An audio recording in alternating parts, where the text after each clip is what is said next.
हिमाचल के मुख्यमंत्री जयराम ठाकुर अपने जिला चंबा के दौरे के दौरान कल रात डलहौजी पहुंचे और सर्किट हाउस डलहौजी में जिला मार्केट कमेटी के अध्यक्ष एवं भाजपा नेता डीएस ठाकुर की अगुवाई में भाजपा कार्यकर्ताओं और डलहौजी के स्थानीय निवासियों ने मुख्यमंत्री का हार्दिक अभिनंदन और स्वागत किया। मुख्यमंत्री के साथ हिमाचल विधानसभा के उपाध्यक्ष हंसराज भी थे। डलहौजी के एसडीएम जगन ठाकुर, नगर परिषद डलहौजी की अध्यक्ष रानी शर्मा, उपाध्यक्ष संजीव पठानिया, नगर परिषद डलहौजी के पूर्व अध्यक्ष मनोज चड्ढा और सभी पार्षद उपस्थित थे। सर्किट हाउस पहुंचने से पहले मुख्यमंत्री डलहौजी विधानसभा क्षेत्र की पूर्व विधायक रेणु चड्ढा के निवास स्थान में उनके स्वास्थ्य का पता लेने और शिष्टाचार भेंट करने के लिए विशेष रूप से गए। इस अवसर पर नगर परिषद डलहौजी के अध्यक्ष, उपाध्यक्ष और सभी पार्षदों ने मुख्यमंत्री को स्मृति चिन्ह देकर सम्मानित भी किया। मुख्यमंत्री के सम्मान में एक सांस्कृतिक कार्यक्रम का भी आयोजन किया गया, जिसका आनंद मुख्यमंत्री ने लिया। मुख्यमंत्री ने डलहौजी विधानसभा क्षेत्र के बाथरी में खंड विकास अधिकारी का दफ्तर खोलने की घोषणा भी की, जिसका सभी डलहौजी वासियों ने स्वागत किया और मुख्यमंत्री का धन्यवाद भी किया। इसके बाद पत्रकार वार्ता का भी आयोजन किया गया, जिसमें मुख्यमंत्री ने पत्रकारों के उत्तर भी दिए।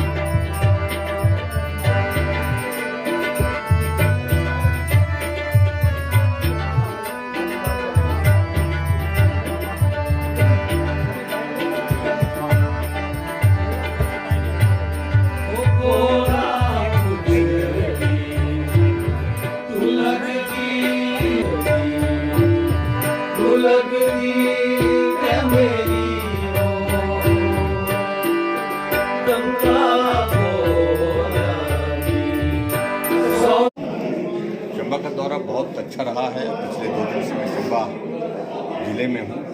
मिंजर मेले का समापन और मिंजर मेले के समापन के साथ साथ में हिमाचल प्रदेश के जो 75 वर्ष हमारे गठन के पूरे हुए हैं, उस पर हमने कार्यक्रम की शुरुआत की और उस कार्यक्रम में हमने ये तय किया कि हिमाचल के इतिहास पर, हिमाचल की प्रगति पर लोग जाने और 75 वर्ष के सफ़र में हम कहां से कहां पहुंचे और हिमाचल प्रदेश की जनता को उसका श्रेय दिया जाए। जिनके अथक परिश्रम के बाद हिमाचल प्रदेश आज एक अलग पहचान के साथ पूरे देश के मानचित्र पर खड़ा है।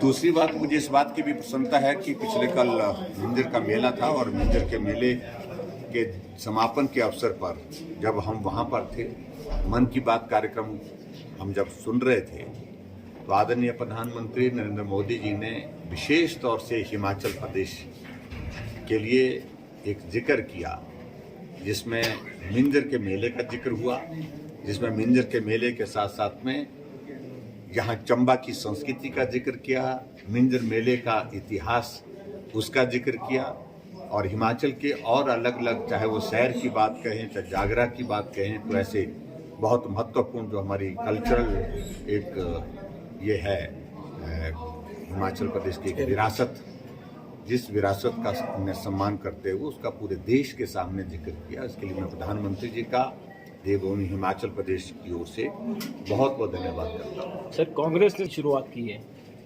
वो अपने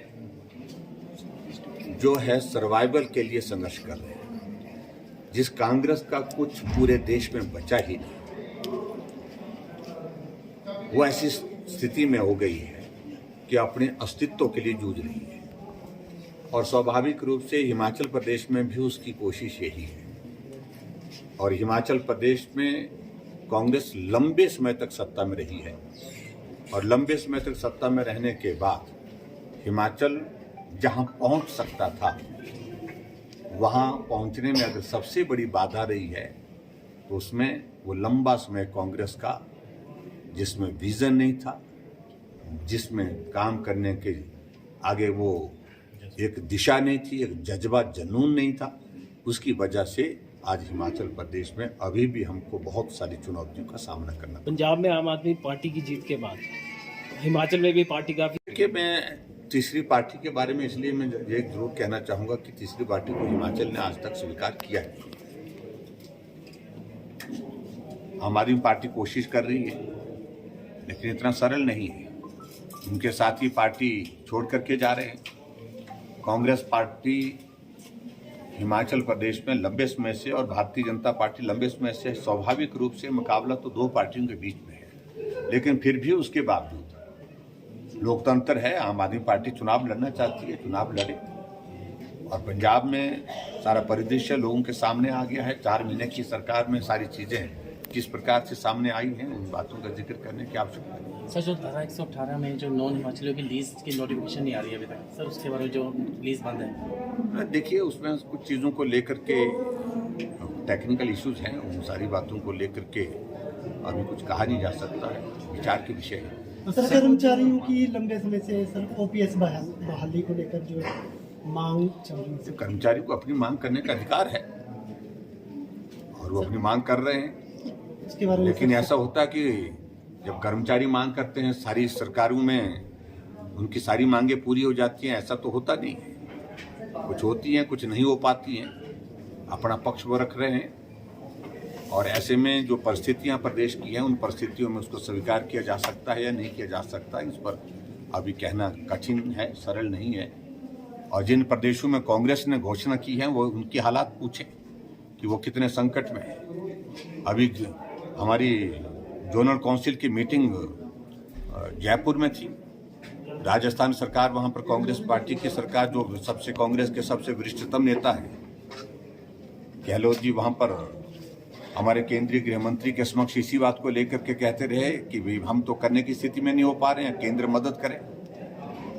तो इसलिए बहुत सारी चीजों को लेकर के जल्दबाजी में उन्होंने कह तो दिया है, लेकिन उसे करना तो ना सरल नहीं है, इस बात को मानना पड़ेगा। और आज जो कांग्रेस के लोग इस बात की बार बार घोषणा कर रहे हैं कि आते ही हम करेंगे, हम आते ही करेंगे, हम आते ही करेंगे, ये ओपीएस उनका ही कंट्रीब्यूशन है। 2003 में जब एमओयू साइन हुआ है, उस वक्त हिमाचल प्रदेश में वीरभद्र सिंह जी, हिमाचल पहला राज्य है पूरे देश भर में जब सबसे ओपीएस को जो है समाप्त करके एनपीएस को लागू किया गया है।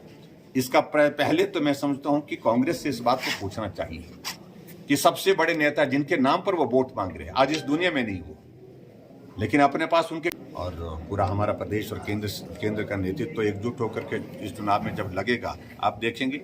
हमने कहा है कि सरकार नहीं, रिवाज बदलेगा, रिवाज बदलेंगे इस बार, और हिमाचल प्रदेश में फिर भारतीय जनता पार्टी की सर, विपक्ष कह रहा है कि सीबीआई और ईडी का आप मिसयूज कर रहे हैं, उस बारे में क्या कहना चाहिए? मैं समझता हूं कि अगर गलत नहीं किया है तो उनको चिंता होने की आवश्यकता नहीं होनी चाहिए। जब गलत किया है तो ये एजेंसीज है, ये इन्वेस्टिगेशन की एजेंसीज हैं, तो इन्हें अपना काम करना है, कानून के मुताबिक करना है। सर, हिमाचल प्रदेश में कोविड के केसेस कुछ बढ़ रहे हैं डे बाई डे, उसमें भी गवर्नमेंट कुछ निश्चित रूप से ये हमारी चिंता का विषय है और खासतौर से हम देख रहे हैं। हमने अभी हाल ही में कुछ दिन पहले मीटिंग भी की हाई लेवल पर, और उसमें डिप्टी कमिश्नर एसपी सब जोड़े हुए, और ये चिंता का विषय है। और हम 3 तारीख को फिर से कैबिनेट करने जा रहे हैं, इसको थोड़ा सा दोबारा रिव्यू करेंगे। अगर कोविड के मामले तेजी से बढ़ते गए तो स्वाभाविक रूप से आने वाले समय में हो सकता है हमको कुछ रिस्ट्रिक्शन लगानी।